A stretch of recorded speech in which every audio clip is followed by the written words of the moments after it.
મહેસાણા જિલ્લામાં બાળ લગ્ન પ્રતિબંધક ધારાના કડક અમલ સામે ગંભીર સવાલો ઊભા થયા છે, કારણ કે આરોગ્ય વિભાગના એપ્રિલ 2025 થી ડિસેમ્બર 2025ના ગાળાના સર્વેમાં 13 થી 17 વર્ષની 341 દીકરીઓ સગર્ભા હોવાની અત્યંત ચોંકાવનારી વિગત સામે આવી છે।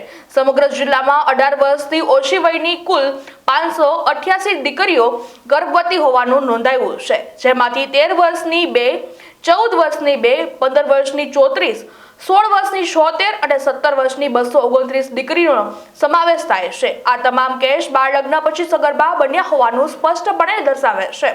15 વર્ષની દીકરીઓ સગર્ભા હોવાના કેસ મહેસાણા તાલુકામાં 10, કડીમાં 8, વિજાપુરમાં 4, સતલાસણમાં 3, વડનગરમાં 3, ખેરાલુમાં 2, ઊંઝામાં 2, બહુચરાજીમાં 1 અને વિસનગરમાં 1 મળી કુલ 34 નોંધાયા છે।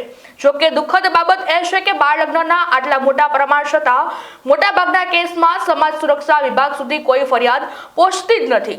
ફરિયાદના અભાવે કાયદાકીય પગલાં લઈ શકતા ન હોવાથી બાળ લગ્નનો આ દૂષણ જિલ્લામાં યથાવત રહેવા પામ્યો છે।